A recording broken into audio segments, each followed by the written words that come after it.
So, you've come back for more, Ian. Yep, let's do it. This should be good. Welcome to MojoPlays. Today, we're looking at the 10 worst things Microsoft has ever done. You just deleted the disk drive. Exactly.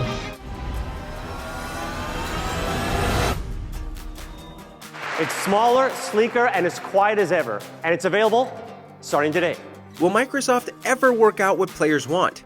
Before we begin, we publish new content all week long, so be sure to subscribe and ring the bell to get notified about our latest videos.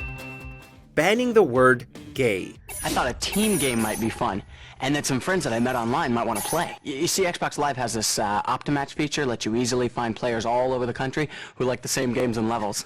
Gamers are a diverse bunch, and in 2009, headlines broke that some LGBTQ gamers weren't allowed to have the word gay or other references to their sexuality, like lesbian or transgender, in their gamer tags. When questioned on this decision, Microsoft said it was to stop people from being homophobic to make online gaming feel more inclusive. But one LGBT player was actually suspended for referring to herself as a lesbian in her Xbox profile.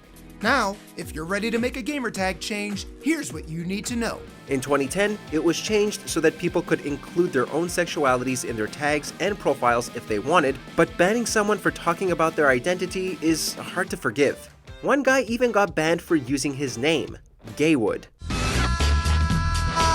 Dark day for Dark Master. Diskless Xbox One. Now what makes this new console different, you might be asking? I'm glad you did. It's the first all-digital Xbox One console, which means it doesn't have a disk drive. All-digital consoles took a long time to catch on, but Microsoft finally broke through with the all-digital Xbox One S, which skipped the disk drive. Though it had a lower price tag, this move could be worse for consumers in the long run. Buying physical, pre-owned games and trading them in when you're done is a great way to save money, and a disk drive could pay for itself. You just deleted the disk drive. Exactly. But with the Xbox Series S and the PS5 All-Digital Edition both launching in 2020 as cheaper options, the One S set a precedent for companies forcing you into purchasing from their digital storefronts.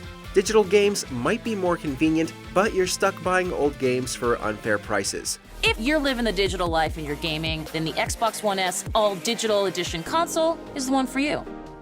But this is mine. Poor exclusives.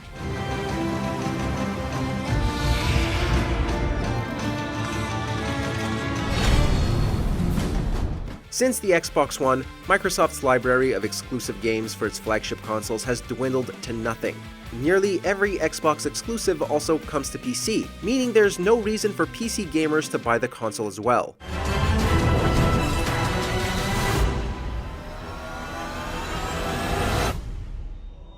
This is in stark contrast to what Sony has been doing, building a library of critically acclaimed exclusives ever since the PS1 that really are system sellers capable of tackling the PC market. There are still some benefits the Xbox consoles have, notably Game Pass, but Game Pass is also available on PC, and few of Microsoft's first-party titles can stand toe-to-toe with Sony's roster. When will they learn the games themselves are the most important thing? Can we watch each other's backs? Like always. Disk laser burn.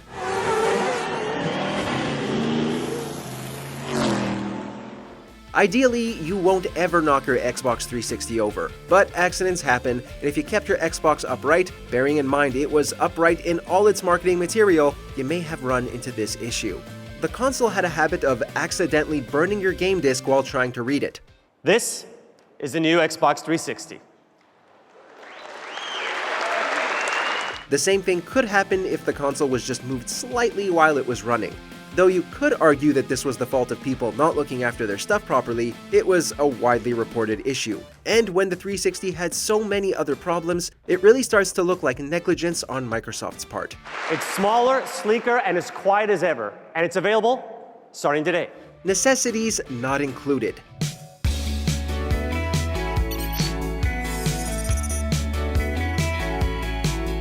When you buy a video game console, there are a few things you expect, and this was the case even in 2005 when the Xbox 360 Core launched without a hard drive or a Wi-Fi adapter.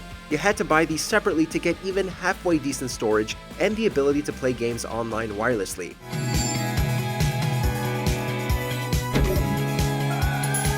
And because you had to buy these accessories directly from Microsoft, you were stuck paying a small fortune for things that should have been included.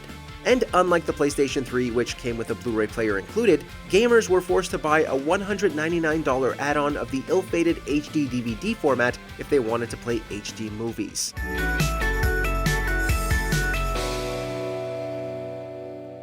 DRM. To continue to lead, we must provide compelling answers to new questions. Can we take what you love and make it better? Were you hoping to play pre-owned or borrowed games on your brand new Xbox One? Well, Microsoft had other ideas. Originally, the Xbox One was announced to be always online so that your Xbox could constantly check in and make sure you actually owned the games you were playing and couldn't lend them to friends. So stick with 360, that's your message if you don't, like it? If you have zero access to the internet, that is an offline device. Unsurprisingly, the public backlash was immense. First was the fact that a lot of people didn't have stable internet connections, and playing single-player games offline is completely valid. And second was Microsoft's brazen attempt to destroy the pre-owned market.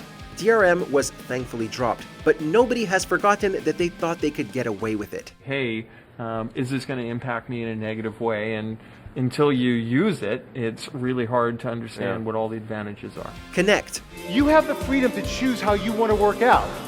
You can choose a personal trainer for a workout tailored to your fitness goals, or you can take a class like martial arts or yoga.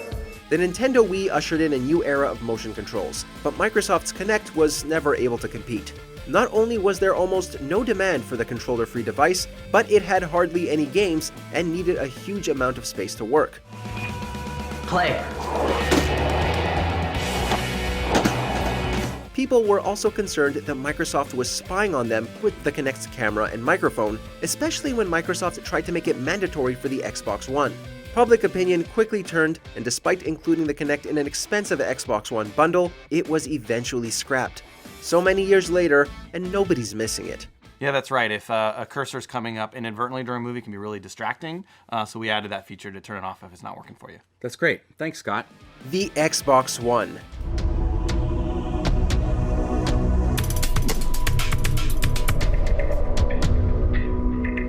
The 360 was a game console through and through, which is why it was utterly baffling when Microsoft decided to market the Xbox One not as a console at all, but as a one-step entertainment center.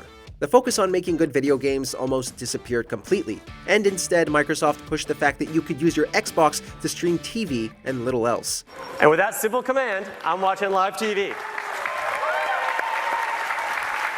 Combined with the fact that it was more expensive and less powerful than the PS4 at launch, had none of the exclusives, and, again, the DRM, the Xbox One was doomed from the beginning.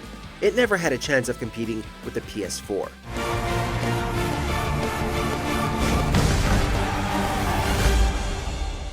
Charging for Xbox Live.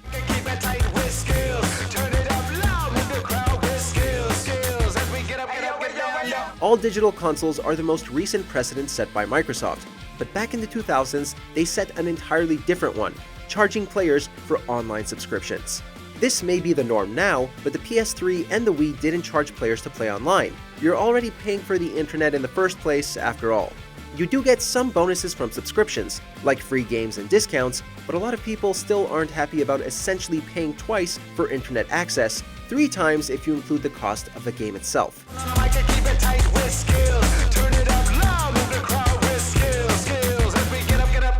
Then, in early 2021, Microsoft tried to double the price of Xbox Live Gold in an effort to shuffle more people onto Game Pass Ultimate.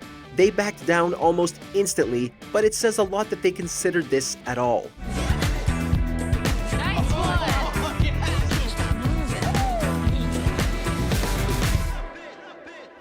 Red Ring of Death.